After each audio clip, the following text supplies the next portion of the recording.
नमस्कार दोस्तों, मेरा नाम है हरीश जायसवाल और स्वागत है आप सभी लोगों का हमारे इस चैनल पे।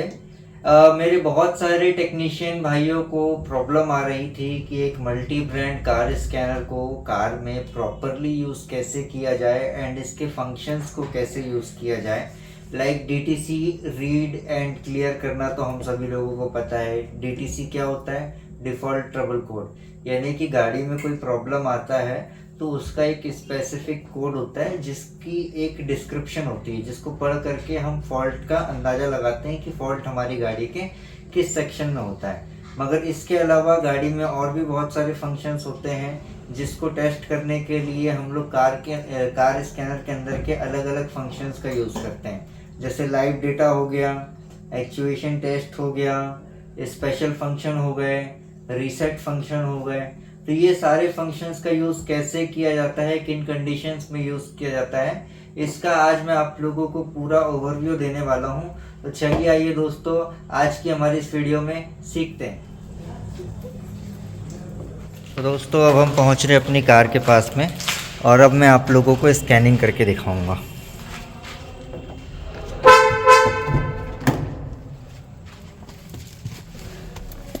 ओके, सो ये है हमारी गाड़ी एंड अब हम इसे करते हैं टर्न इग्निशन ऑन। एंड अब दोस्तों आप लोगों ने करना ये है कि सबसे पहले जो हमारा डिवाइस है डोंगल, इसे हमें OBD पोर्ट में लगाना पड़ेगा। तो ये हमने कवर निकाल लिया इसका एंड इसके बाद में अब यहाँ पर अंदर में आप लोगों को OBD पोर्ट दिखेगा। Wait for a second. या तो अब यहाँ पर मैं OBD में अपने डिवाइस को लगाऊंगा एंड ये जो है हमारा डिवाइस, इसकी लाइट ऑन हो गई है।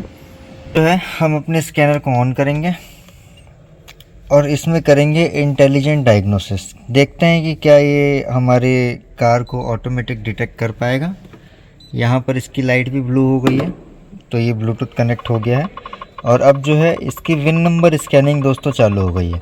ऑटोमेटिक डिटेक्शन में क्या होता है, विन नंबर ऑटोमेटिक स्कैन होता है।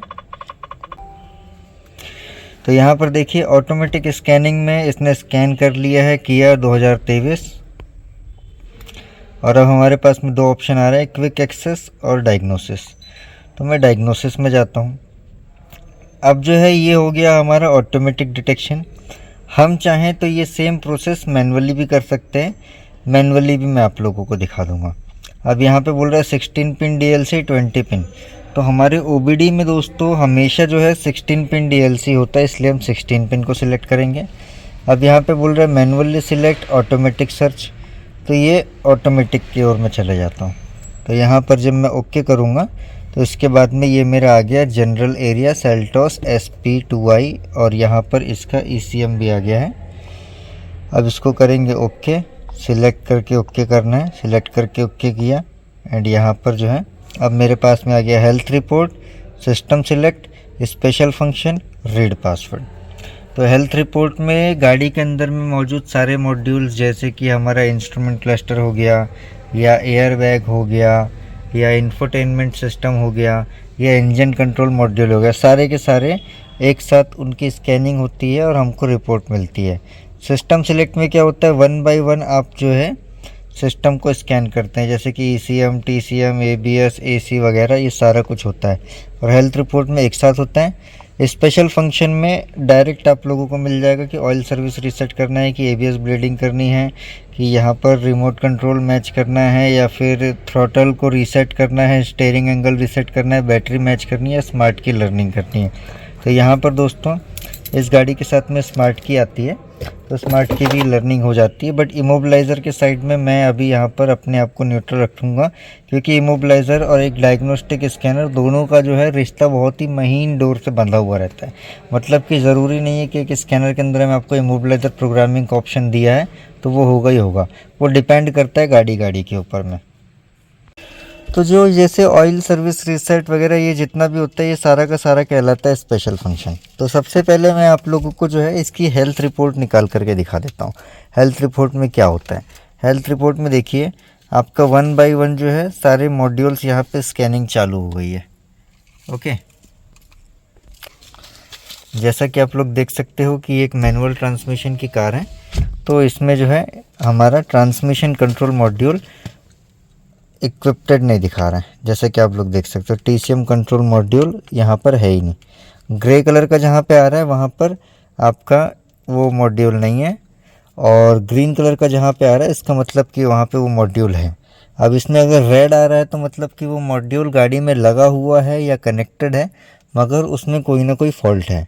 और अगर कोई गाड़ी में मॉड्यूल है, जैसे कि मान के चलो कि इसमें एयर बैग दिखा रहा है मगर यहाँ पर ग्रे आ गया, तो इसका मतलब कि वो एयर बैग मॉड्यूल में कोई प्रॉब्लम है जिस वजह से वो कनेक्ट नहीं हो पा रहा है, या तो फिर वो एयर बैग मॉड्यूल ख़राब हो चुका है, या तो कम्युनिकेशन लाइन में प्रॉब्लम है। तो अब यहाँ पे देख सकते हैं आप लोग कि ये जो है मेरा 15 सिस्टम फाउंड है, यानी कि 15 प्रकार के 15 टाइप्स ऑफ मॉड्यूल्स इस गाड़ी में डले हुए हैं और उसमें 0 DTC है। अब यहाँ से मैं अंदर जाऊँगा तो मुझे जो है आपको मिलेगा to ensure test functions ensure diagnostic device has been connected to the network, click okay. मतलब ये बोल रहा है इंटरनेट से कनेक्ट होना चाहिए। वैसे तो हमारा डिवाइस नहीं है एंड मुझे नहीं लगता है कि ये होना चाहिए। तो अब यहाँ पर जो है मैं इसको कनेक्ट करता हूँ।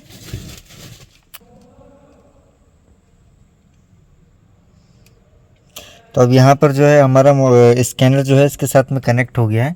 ऑनलाइन कनेक्ट होने से क्या होता है कि इसका जो बेस एडवांस फीचर्स होते हैं एक स्कैनर के अंदर में, फॉर एग्जांपल आपने स्कैनर को अपडेट नहीं किया, आप गाड़ी को स्कैन कर रहे हो, तो उस टाइम पे, उस पर्टिकुलर टाइम पे अगर इस गाड़ी का एक अपडेट आया है, माइनर अपडेट आया है जिसमें गाड़ी के लिए स्पेशल फंक्शंस और एक्स्ट्रा बढ़ा दिए गए, तो वो ऑनलाइन अपडेट हो जाते हैं।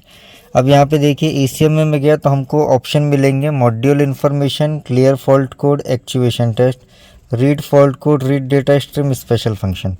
तो मॉड्यूल ये आपको सब में मिलेंगे, ना केवल ECM में बल्कि BCM में, आपके एयर बैग में, सब में मिलते हैं। तो मॉड्यूल इन्फॉर्मेशन का मतलब क्या होता है कि इसके अंदर में कौन सा ECM डला है या कौन सा मॉड्यूल डला है उसकी पूरी डिटेल। चलिए, तो अब यहाँ पे देख सकते हैं आप लोग कि यहाँ पर जो है इसका बूट सॉफ्टवेयर वर्जन की आईडी हो गया, या फिर आपका मैन्युफैक्चरिंग डेट हो गई, या फिर ECU का सीरियल नंबर हो गया, गाड़ी का विन नंबर हो गया, या फिर आपका जो है क्या बोलते हैं प्रोग्रामिंग डेट वगैरह, सारी की सारी चीज़ें यहाँ पर आ गई। तो ये हमारा होता है ECU इन्फॉर्मेशन। अब उसके बाद में जो है हम जाएंगे ECM के अंदर ही, अब करेंगे read fault code. Read fault code में फ़िलहाल कोई कोड नहीं है, बट गाड़ी में अगर कोई प्रॉब्लम आती है तो इसके अंदर में दिखाता है। क्लियर फॉल्ट कोड से हम लोग क्लियर करते हैं। अब जैसे कि रीड डेटा स्ट्रीम हो गया, रीड डेटा स्ट्रीम में क्या होता है दोस्तों, लाइव डेटा दिखाता है। लाइव डेटा जैसे कि आप एक्सीलेटर पेडल ले लीजिए, AC का स्विच ले लीजिए, या फिर AC का प्रेशर ले लीजिए, या फिर इंजन की स्पीड ले लीजिए, या फिर एयर मास एडॉप्टेशन ले लीजिए, कुछ भी आप ले सकते हैं। फ़िलहाल मैं ये तीनों लेकर के ओके कर देता हूँ। अब यहाँ पे देख सकते हैं कि यहाँ पे accelerator pedal is pressed of. तो अब यहाँ पे क्या होगा दोस्तों, यहाँ पे मैं आप लोगों को दिखा देता हूँ। ये जैसे ही मैं एक्सीलेटर पेडल को दबाता हूँ तो यहाँ पर क्या बता रहा है, accelerator pedal is pressed on. अब यहाँ पे जैसे कि AC का स्विच हमारा बंद है, ये AC का स्विच जैसे ही मैं ऑन करता हूँ तो यहाँ पे देखिए AC का स्विच हमारा ऑन हो गया। वैसे ही एक्चुअल इंजन स्पीड 0 RPM। तो चलिए अब हम गाड़ी को स्टार्ट करते हैं। ये हमारी गाड़ी स्टार्ट हो गई है, और अभी जैसा कि आप देख सकते हैं कि 800 RPM के आसपास में है, और यहाँ पे भी जो है हमारा 800 RPM के आसपास में है। जैसे जैसे यहाँ पर कम होगा वैसे वैसे यहाँ पर भी कम होता है दोस्तों। तो यहाँ पर जो है हमारी एक्चुअल इंजन स्पीड भी आ गई है, AC का हमारा प्रेशर भी हमको दिखाने लगा है कि ये जो है 10,000 HPA के आसपास में है। स्कैनर में ना मेरे को सबसे अच्छी चीज़ क्या लगती है कि लाइव डेटा के मैट्रिक्स को चेंज करने का ऑप्शन है। जैसे कि अभी मैट्रिक में है, इसको मैं चाहूँ तो इम्पीरियल में भी देख सकता हूँ। इम्पीरियल में मेरा डाटा PSI में हो गया, मैट्रिक में मैं देखूँगा तो मेरा जो डेटा है वो HPA में हो गया। प्लस अगर मैं इसको चेंज करना चाहता हूँ तो यहाँ पे देखिए मैं इसको बार में भी चेंज करके देख सकता हूँ कि 9 बार का मेरा डाटा है।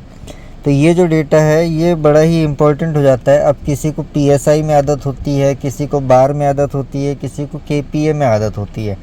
तो अगर आप किसी और स्कैनर से थिंकर के स्कैनर में आते हैं तो वहाँ पे आपको ये एडवांटेज मिलती है कि आपको अपना चेक करने का मेथड चेंज करने की ज़रूरत नहीं, यहाँ पे सारे ऑप्शंस दिए हुए हैं, आप किसी भी ऑप्शन में जो है अपना यूनिट इकोनॉमिक्स देख सकते हैं।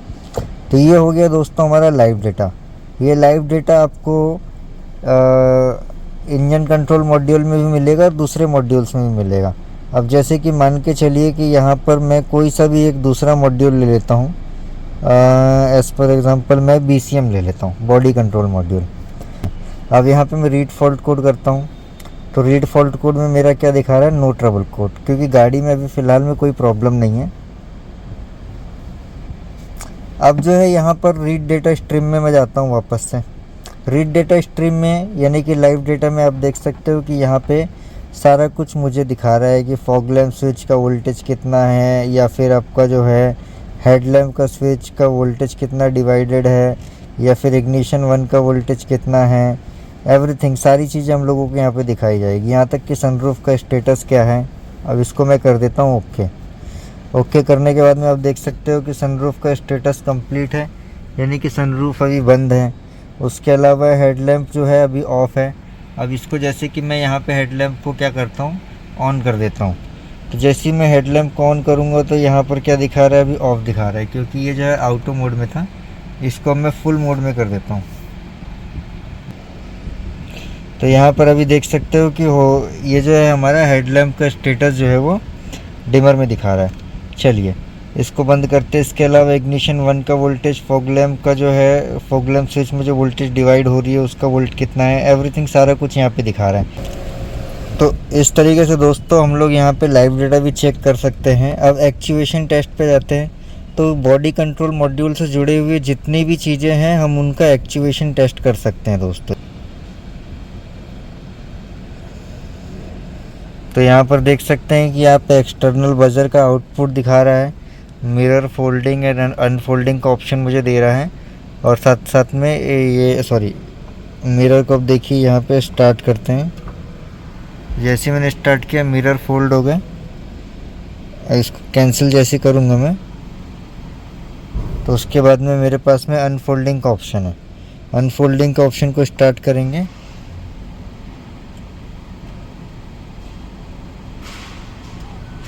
तो हमारा मिरर जो है वो अनफोल्ड हो गया। इस तरीके से हर मॉड्यूल के अंदर में आप लोगों को एक्चुएशन टेस्ट के ऑप्शन देखने के लिए मिलेंगे। तो एक्चुएशन टेस्ट का मतलब ये होता है कि किसी भी चीज़ को चालू या बंद करके देखना। हाँ, वैसे दोस्तों इंजन कंट्रोल यूनिट के अंदर में हम लोग जाते हैं वापस से, जहाँ पे हम लोगों ने स्टार्ट किया था। अब चलिए देखते हैं कि ये हमें जो है एक्चुएशन टेस्ट में ECM के अंदर में क्या क्या मिलता है।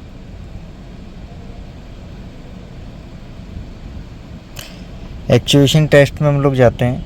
एक्चुएशन टेस्ट में engine check lamp, over speed indicator option, AC relay, fuel pump का फर्स्ट स्टेज, सारा कुछ हम लोगों को यहाँ पर देखने के लिए मिलता है। इग्निशन कॉइल डिसेबल, चालू बंद करके देख सकते हैं इग्निशन कॉइल को। इंजेक्टर को चालू बंद करके देख सकते हैं। इसके अलावा और भी बहुत सारे ऑप्शन है, जैसे कि multiple injection time correction for cylinder 1 cylinder 2। इस तरीके से हम लोग जो है सारा काम कर सकते हैं। अब जैसे कि यहाँ पर मान के चलिए कि मैं एक काम करता हूँ, मैं ओवर स्पीड इंडिकेटर का जो है उसके ऑप्शन को एक बार स्टार्ट करता हूँ। तो यहाँ पे देखिए ओवर स्पीड का जो इंडिकेशन है वो मेरा आ चुका है। स्टॉप में करता हूँ इसमें, जैसे ही मैं स्टॉप करूँगा तो मेरा ओवर स्पीड का इंडिकेटर जो है यहाँ पर बंद हो गया। इस तरीके से आप किसी भी प्रकार के एक्चुएशन टेस्ट को यूज़ कर सकते हैं। जैसे कि चेक इंजन लैंप अभी आ रहा है क्या, नहीं आ रहा है। अब मैं यहाँ पे चेक इंजन लैंप को जो है स्टार्ट करता हूँ। जैसे मैं चेक इंजन लैंप को दोस्तों यहाँ पर स्टार्ट करूँगा, सॉरी ये बोल रहा है इग्निशन ऑन इंजन ऑफ, और यहाँ पे मेरा इंजन स्टार्ट है।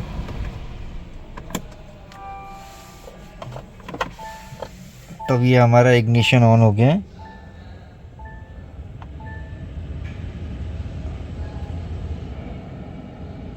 तो अब जो है हम लोग देखते हैं क्या रिज़ल्ट मिलता है। इग्निशन ऑन में आप लोगों को पता है कि check engine light by default आती है। अब इसको हम लोग क्या करते हैं, स्टॉप कर देते हैं।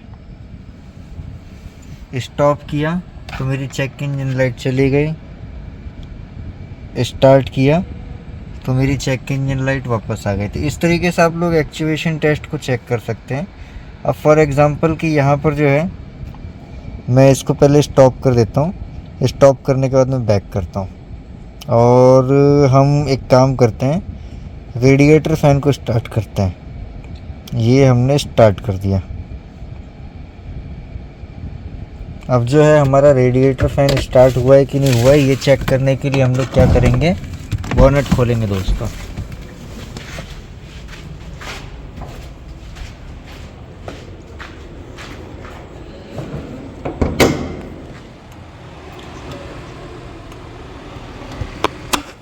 अरे भोसड़ी की तो इधर ही आ जा तो बहुत बड़ी बात हो जाएगी। अब देखिए दोस्तों, यहाँ पर जो है हमारा रेडिएटर फ़ैन, इसका एक्चुएशन चालू हो चुका है। तो ये जो है हमारा रेडिएटर फ़ैन भी यहाँ पे चल रहा है। तो इस तरीके से जो है आप लोग एक्चुएशन टेस्ट कर सकते हैं, कोई प्रॉब्लम नहीं है। अब हम लोग जो है एक स्टेप आगे बढ़ते हैं।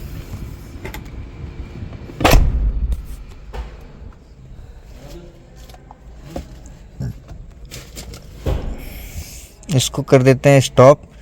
स्टॉप करने के बाद में बैक करते हैं और बैक करके एक्चुएशन टेस्ट तो हमने देख लिया। अब बात करते हैं हम लोग दोस्तों स्पेशल फंक्शन की। स्पेशल फंक्शन में resetting adaptation value, read VIN code, write VIN code, auto detected configuration reset, IGT test option, integrated thermal module, coolant filling mode. तो यहाँ पर देखिए इस गाड़ी में अगर कूलेंट वगैरह चेंज करना है तो उसके लिए सबसे पहले जो है हमें इस ऑप्शन को सिलेक्ट करना पड़ता है। नॉर्मली क्या होता है कि किसी भी गाड़ी में जैसे आप कूलेंट डालते हैं तो आपने कूलेंट डाला, गाड़ी को स्टार्ट किया, थोड़ा रुक करके उसमें रिफिलिंग करते जाते हैं। मगर आज की जो गाड़ी है, आज की गाड़ी में इस तरीके से काम नहीं होता है। इसमें सबसे पहले तो देखिए इंटीग्रेटेड फ्लो कंट्रोल वाल्व जो है, इसके लिए हमको इग्निशन ऑन करना है, ट्रांसमिशन को पार्किंग में डालना है और उसके बाद में व्हीकल 0 पे रहनी चाहिए। कूलेंट का टेम्परेचर 90 डिग्री के नीचे होना चाहिए और करंट कूलेंट टेम्परेचर को चेक करना है। उसके बाद में ही हम लोगों को इसको यहाँ पर ओके करना है। जब तक कि ये ओके नहीं होगा तब तक कि आपका ये फंक्शन वर्क नहीं करेगा। मगर फ़िलहाल में हमें इसकी ज़रूरत नहीं है तो हम लोग इसको कर देंगे कैंसिल। ऐसे ही अलग अलग मोड रहते हैं। फॉर एग्जांपल कि हम लोग इंस्ट्रूमेंट क्लस्टर में जाते हैं तो वहाँ पे ऑयल रीसेट करने का भी ऑप्शन देता। मगर अगर आप लोगों को ऐसा चाहिए कि भाई मेरे को अंदर नहीं जाना है, मेरे को बाहर के बाहर ही पूरा देखना है, तो उसके लिए यहाँ पर क्या ऑप्शन दिया हुआ है, यहाँ पर स्पेशल फंक्शन का डायरेक्ट ऑप्शन दिया हुआ है। स्पेशल फंक्शन में जा कर के आप लोग डायरेक्टली ऑयल सर्विस रीसेट के ऊपर में क्लिक करके इसकी सर्विस ऑयल की भी रीसेटिंग कर सकते हैं। तो स्पेशल फंक्शन क्या होता है, स्पेशल फंक्शन में oil reset, injector coding, throttle learning, या फिर आपका कोई भी मॉड्यूल को सेट करना है, रीसेट करना है, जैसे कि स्टीयरिंग एंगल अगर आपका इधर या इधर भाग रहा है तो उसको सेट करना है। इस तरीके से सारी चीज़ें जो होती है वो हमारे स्पेशल फंक्शन के अंदर में आती है दोस्तों। तो दोस्तों उम्मीद करता हूँ कि आप लोगों को समझ में आया होगा कि जो हमारा लाइव डेटा होता है वो क्या होता है, एक्चुएशन टेस्ट क्या होता है, अपना स्पेशल फंक्शन क्या होता है, रीड फॉल्ट कोड क्या होता है, क्लियर फॉल्ट कोड क्या होता है।